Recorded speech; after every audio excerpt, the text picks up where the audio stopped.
Martin, qual que é a sua avaliação, então, e no teu ponto de vista, a consequência que isso traz para a avaliação política nos Estados Unidos destas, que são as principais autoridades e que tinham ou têm também o ex-presidente Jair Bolsonaro como um aliado? Bem-vindo, boa noite.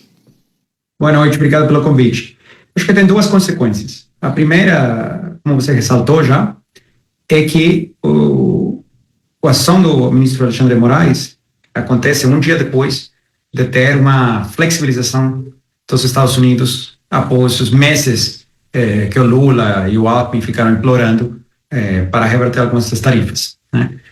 Então, o fato dele ter feito isso em 24 horas também caminha um recado político dentro do Brasil que eu faço o que eu quiser e não tem como me influenciar, né? Esse é o recado. É uma demonstração de poder. A segunda repercussão é que muitas pessoas estão falando, para mim em privado, o presidente Trump tem que salvar o Brasil, o presidente Trump tem que sancionar todo mundo, os Estados Unidos têm que fazer XYZ. E tem uma realidade que não é falada muito, mas que precisa ser ressaltada. E a realidade é que os Estados Unidos não podem salvar o Brasil se os brasileiros mesmos não estão salvando o Brasil, né? Eu acho que o que temos visto nos últimos meses é uma indignação extrema nas redes sociais, mas poucas pessoas se manifestando na rua, poucas pessoas se manifestando no Congresso de uma forma que rebate, por exemplo, o 2% Alcolumbre, né? Eu que chamo ele de Alcolumbre 2%, que está segurando mais de 20, acho que 22 pedidos de impeachment. Então, assim, quando você tem uma captura das instituições e as instituições deixam de funcionar do jeito que é esperado, são os brasileiros mesmos que têm que liderar. E os Estados Unidos podem apoiar, mas quem tem que liderar é o público brasileiro, os eleitores brasileiros, né? E Estados Unidos pode acompanhar, mas Estados Unidos, o presidente Trump, não pode resolver o problema dos brasileiros desde fora. Os brasileiros mesmos que têm que resolver o problema. Ora, Martin, você entende que pode haver algum tipo de decisão ou alteração em decisão do presidente norte-americano ou uma dificuldade maior de articulação com Marco Rubio a partir do desdobramento que a justiça brasileira traz para o caso de Jair Bolsonaro?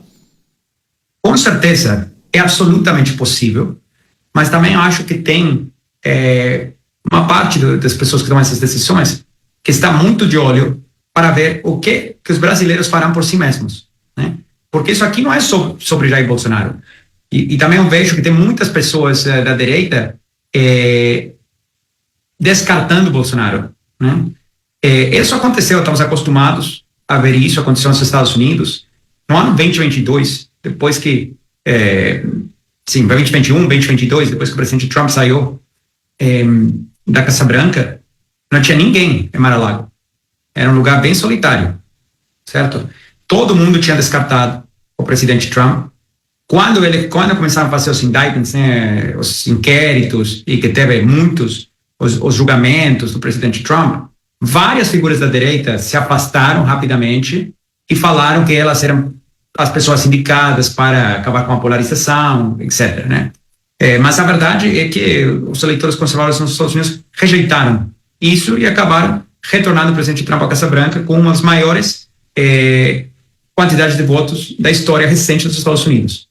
Então, aqui, eu acho que é um eco descartar por duas razões. Primeiro, porque é a pessoa que a maioria do público, com certeza, se sente identificada. E a segunda razão-chave é porque hoje Bolsonaro e amanhã será o próximo líder da direita que não gosta o que está falando, o que desconcorda, ou que foi contra o sistema de uma forma não aceitável. Então, ninguém está seguro quando já não está se cumprindo a lei.